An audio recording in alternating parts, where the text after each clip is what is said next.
Hey, I'd like to welcome you to another episode of Mission Matters. My name is Adam Torres, and if you'd like to apply to be a guest on the show, just head on over to missionmatters.com and click on Be Our Guest to Apply. All right, so today is a very special episode. We're welcoming back to the show Kelvin Boyette, who I'm proud to say is our newest author in our best-selling Mission Matters Business Leaders book series. He's also the president and CEO over at Latitude Aero. Hey, first off, I just want to say, Kelvin, welcome back to the show. Yeah, thank you, Adam. It's great to be back. Man, so we've been on this journey with each other to finally publishing the book for quite some time now. I feel like it's been at least a year. I mean, time flies whenever you're putting together a project and doing promo and everything else that goes with publishing a book. Never easy, but glad to say that we made it to, I don't think it's the finish line. It's the beginning of the process, which is now the book's out. Now the book's live. What do you do? So I'm excited to get into your content today. So learning to pivot, and you share some stories in that I'm definitely going to have you speak on. But you already know how this works. We'll start this episode the way that we start them all, with what we like to call our Mission Matters Minute. So, Kelvin, we at Mission Matters, we amplify stories for entrepreneurs, executives, and experts. That's our mission. Kelvin, what mission matters to you? Yeah, the biggest mission for me is to, I've accomplished part of that is to have my own business, do things a little different than the rest, to have employees who we treat like family and get the job done, but get the job done just a different way. We have fun, we work hard, we play hard, we have fun doing it.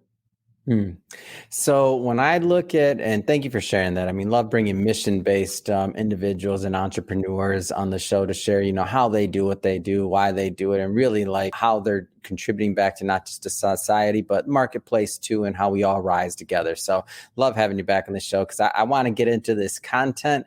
So I guess when I think about the business and when I think about what you've managed to build with your dedicated team, of course, I mean, I think about the pivots, the additions, all the different things you did. I think maybe just to get this conversation kicked off, maybe take us back to some of the early days and how even part of this business came to being in its current form. So thinking about like what you wrote about in the in the book. So Luminex going bankrupt, like all these other things, like where do you want to start with this? Start from, back in my days at a very large commercial MRO here in Greensboro. Things were going good. I just started having to commute to Asia on a regular basis with a wife, 4 kids at home. It didn't work for me. Yeah. Part of my job there was to write white papers on potential new business ventures. And the one that ultimately kept getting rejected at the board level at our Asian headquarters was the one I actually felt the most passionate about. So saw the writing on the wall, and what became that white paper became the business plan to Latitude Aero. I was very, very blessed to find 2 gentlemen in Greenville, South Carolina, that were looking to invest in owner-operator businesses. Was able to get some early seed stage funding, started with myself and one other employee in 2015. Even when COVID started in by 2020, we still only had 7 employees. Wow. And changes in our economy, changes in the world. Yeah, I think last time we talked, I only had 24 employees. Today we're at 35. Wow. We're working on a capacity plan as soon as this interview's over. I think we need to be to as many as 60 employees by September, October. So The last 2 years have been very good to us. It's an amazing story, and I don't want to glance over COVID, because you shared this because obviously everybody listening or watching this, they maybe have their own story with COVID, and kind of during that time, or just in general. I mean, it could be that happens to be our most recent thing, but before that there was a tech wreck, there was a housing crisis. I mean, it goes on and on and on. Like there's always some type of crisis that's going to happen that affects different companies. 2008 was horrible for aviation. Yeah. So it's cyclical. There's always going to be a financial issue. Generally, every 7 to 10 years, somehow we make sure it happens. And so one of your pivots, and this is one of the other things you write about in the book that I found interesting, is you were like, we had to find a way to, I'm paraphrasing, but to keep everyone busy, keep, revenue coming in. At one point you were doing some cleaning. I think it was buses or something like that off the top of my head. Like how did you navigate through those waters? Yeah, our economic region here in North Carolina collectively is called a triad. It's three cities: Greensboro, Winston-Salem, and High Point primarily. And we have a bus system that connects the city bus systems of each city called PART, Piedmont Area Rapid Transit. Their maintenance depot is 1 mile from the shop. When most companies were laying off and dropping back and retreating, we never let anyone go. We found a way. We did send everyone home for 2 weeks for me to figure it out with pay. And we started cleaning and sanitizing the city regional buses for 6 to 8 weeks just to keep our head above water. So I never set out to open a bus cleaning company. Mm-hmm. But at that time, I had 7. The way I look at it is not only do I have to run a business, I'm also responsible for paying at that time 7 other mortgages. Yeah. And we had to figure something out. And I wasn't going to lay anyone off. I just had to figure it out. And one night, is how the best ideas happen. I was laying in bed and I said, I wonder what they're doing with the city buses. And I made a call, and within 48 hours, we were sanitizing and cleaning city buses. It wasn't glamorous. It sure wasn't sexy, but it kept the business afloat until some things started shifting around and the aviation community started shifting a little bit. And I was able to see a trend where I believe we touched on last time, intercompany airlines, all first class travel. Before in 2018-19, any big university that you see play on ESPN, they usually chartered aircraft to athletic events, the Alabamas, Auburns, et cetera, of the world. But what happened is the small universities started chartering to make sure their basketball and football teams got there without having to go through the main airports. So it forced where I did undergrad, Elon University, it forced the Woffords of the world, the small schools, into then chartering. And a local airline capitalized on that business. And so 2020, we ended up doing 43 airplanes that were never anywhere in the business plan for the airline, Swift, now called iAero. And the NCAA charter business is what got them through 2020, 21. And at the end of 2019, if you'd have told me we were going to convert 737s into all first class seats for small universities to use to fly their basketball teams to an athletic event, I would have told you were crazy. So that was another pivot that we had to make, in that we saw an opportunity and we were small enough, we pivot fast. We don't have the overhead and the administrative burden of a Fortune 500 company. It's me and some trusted long-term employees, and we'll sit in my office, and this idea got us through. And by the end of 2021, we had 20 employees. So we doubled size in 2020 and 2021. And then we were fortunate enough to pivot again towards some of the mainline carriers that you can name off the top of your head. And we've doubled again. So we've doubled year over year for 5 consecutive years. And not a single way we doubled business was in any of my business plans when I started that year. And you do your nice spreadsheet and you think everything's going to be rosy. Oh my gosh. Yeah. So not a single large contract that we have signed has ever been in the business plan. Yeah. And as I kind of read and witness, your story, like every time we talk, new things that are happening, new changes. I mean, and I think about, like, I look back at Mission Matters and kind of how we grew. And originally we were just, we were all publishing. And then when COVID hit and all this, like our publishing business kind of slowed up a bit. And myself and the other co-founder, Shrag, were thinking about, man, what else can we do, like, to make sure that everything, keeps going. we looked at what our clientele were asking us for, and it was like, launching podcasts. They wanted help doing what we do, like producing and distributing media.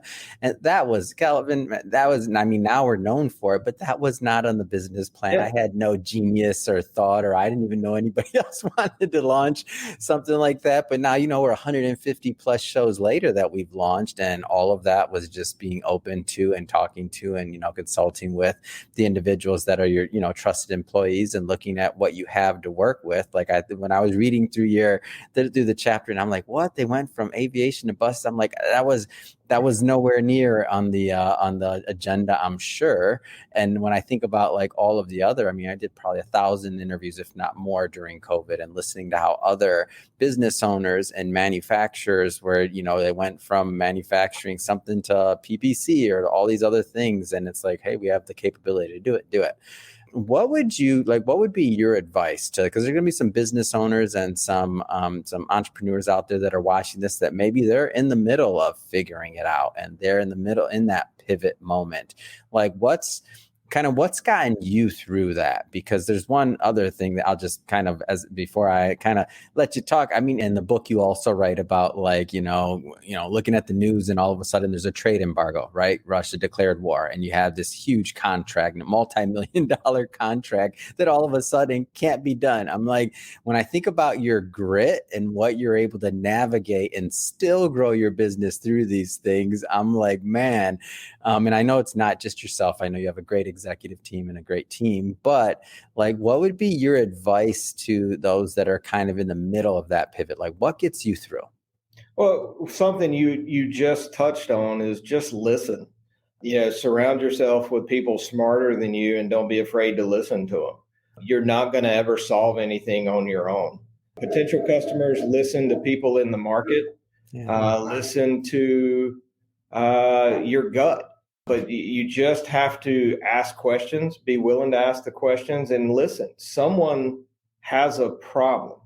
And if someone has a pain, you can't solve a problem unless you know what that pain is. You don't know what that pain is until you ask questions and you listen to the responses and you dwell down into what is the root cause of the problem and how can you solve that problem. Yeah. And sometimes maybe when you're listening, if that doesn't, like, what if the answer doesn't come to you? What do you do then? Like, what do you start thinking about?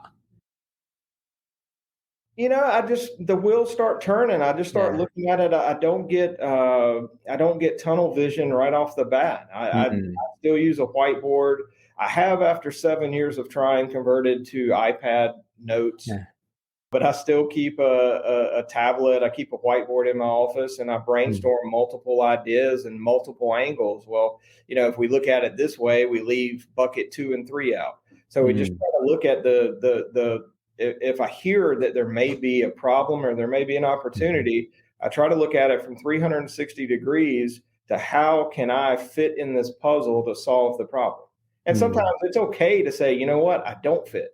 It's never with me a no for no. It's a no for now. It's never a no forever.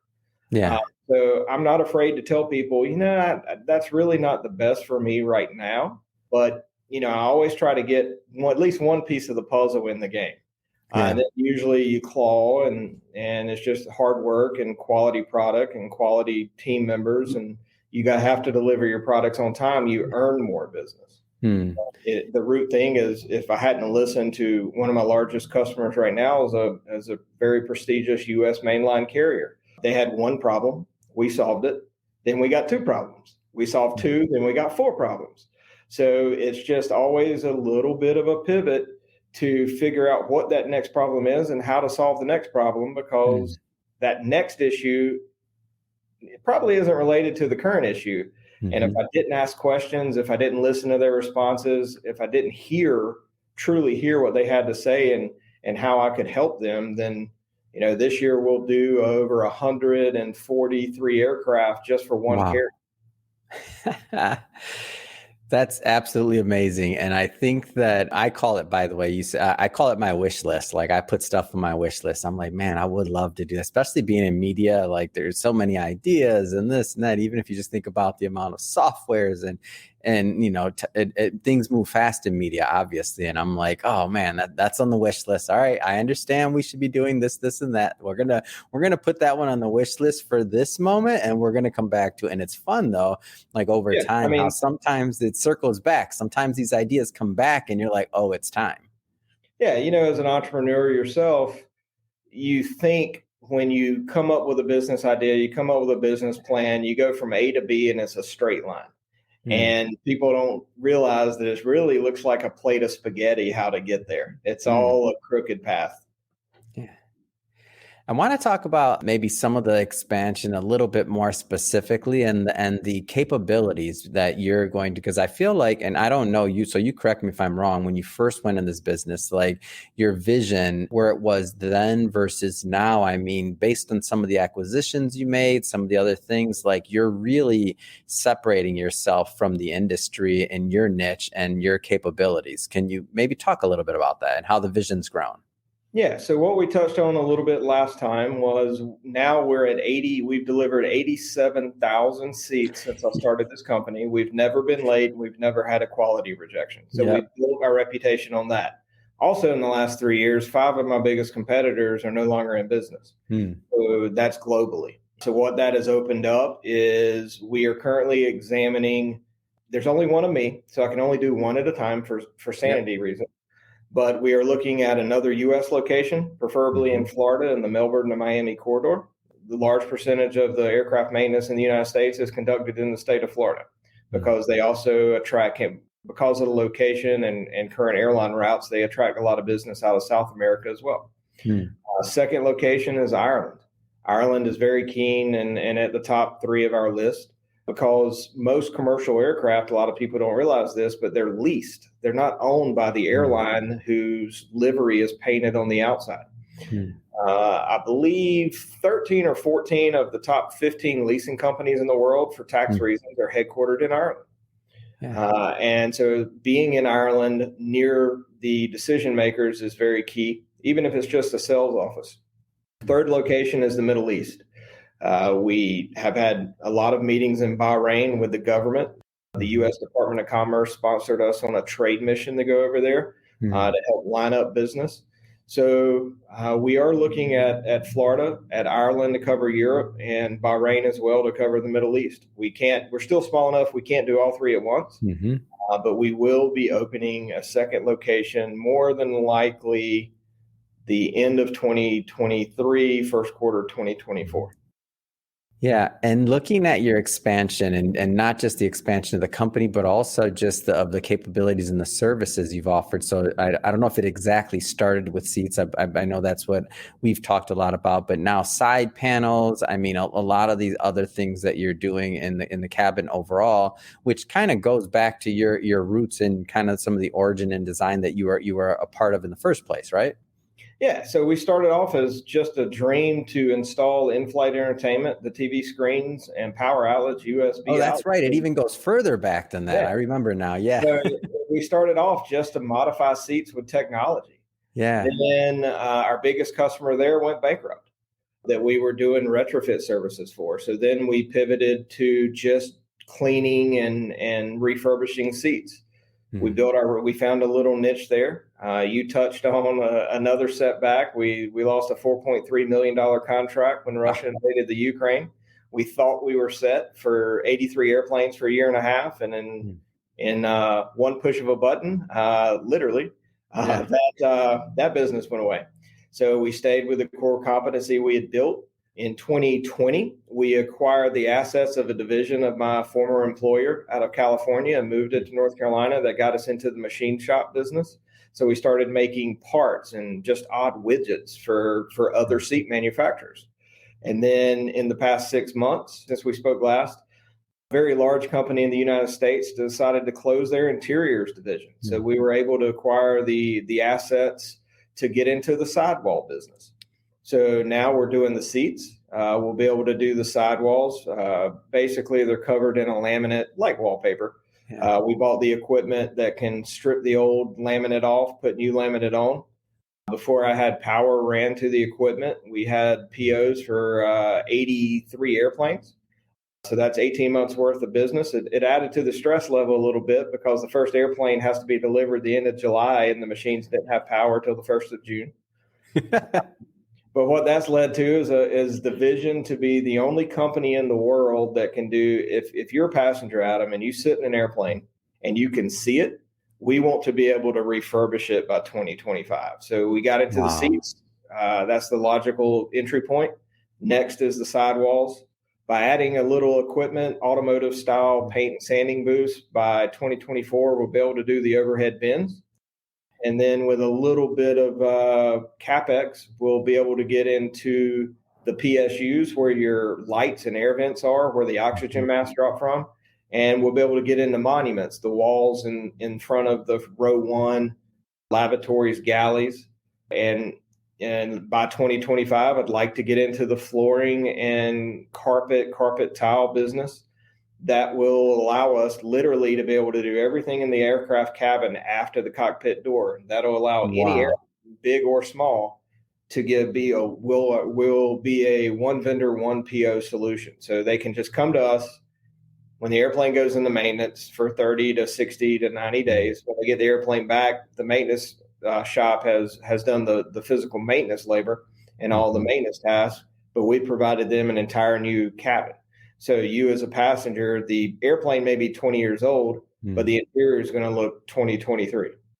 It's a great story. And when I think about just overall what you've been able to accomplish and how the vision has grown and, from what you just mentioned, the original and just installing entertainment, retrofitting to now at some point being able to, in the next couple of years, ideally, being able to do anything behind the cockpit, like that's amazing. And as the company's growing, it continues now these international locations that you kind of have on the horizon and on the map. It's a great story, one that I love bringing to the audience. And what I do love about this, not that you had to go through it, of course, but it's more so from the standpoint of for people that are watching to understand that if they're going through something, whether it's a good time or a bad time, really, it's not permanent. It's not like something else is coming. Anybody that's been an entrepreneur for a while know something else is coming. Yeah, my 3-year Facebook memory just a couple of weeks ago was a picture of me and 7 of the team members here.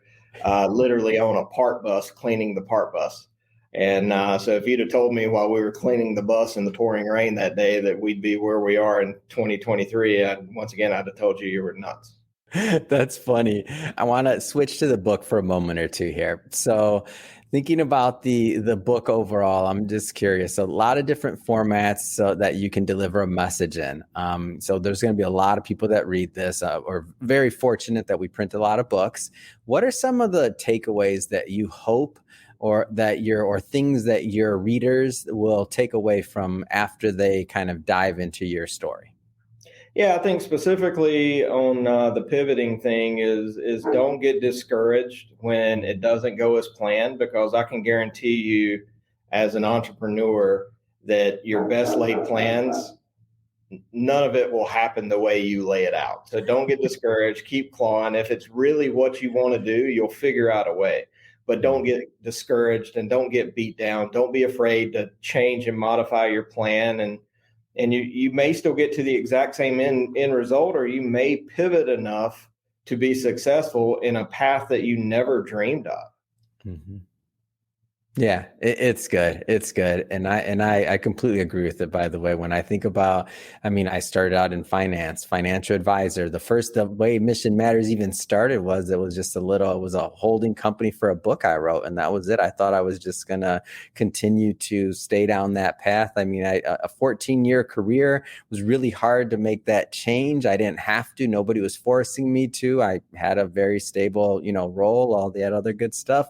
But making that pivot, it's tricky. It could be hard. It definitely tests you. But now looking back, as I see, the opportunity that I've had to and the privilege to help others tell their story and to have these types of conversations for hopefully other people to benefit as well, not just myself. I like to say my job is I'm a free receiver of consulting, and I like to and warning everyone else that goes down that entrepreneur path. Like that's one of my roles, right? Just don't give up. If it's truly a passion you want, don't give up. Don't be afraid to, take a little fork in the road to get to your end game. Awesome.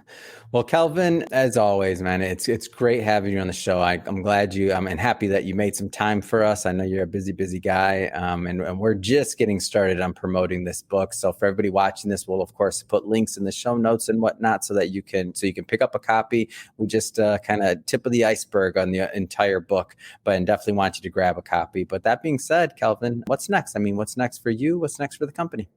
Next is we've added some key personnel to the executive suite to assist in the day-to-day operation of the new expansion and opportunities.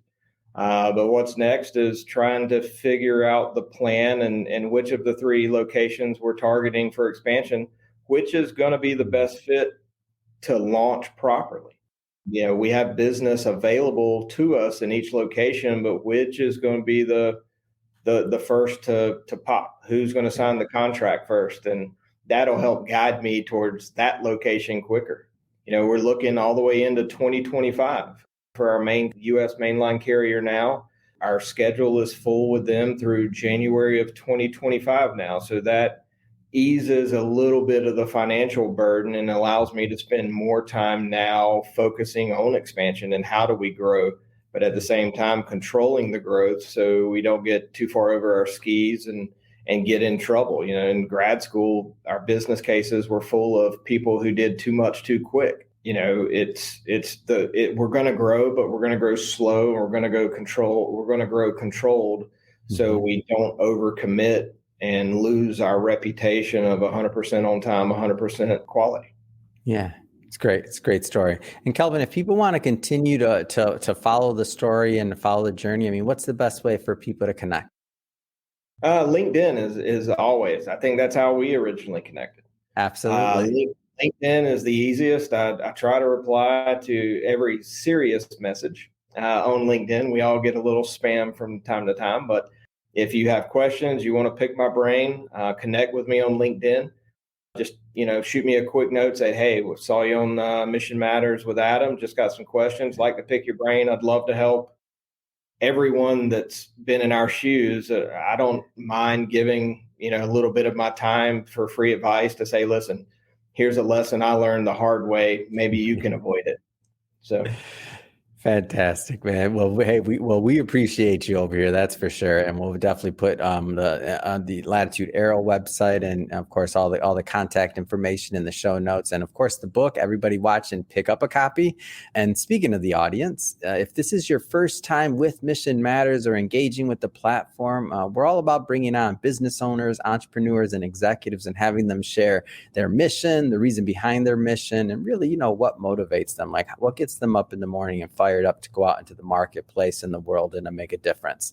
If that's the type of content that sounds interesting or fun or exciting to you, we welcome you. Hit that subscribe button. We have many more mission-based individuals coming up on the line, and we don't want you to miss a thing. Kelvin, man, as always, pleasure working with you. I can't wait till the next time we get to do this. Yeah, thanks for having me. Look forward to the next time.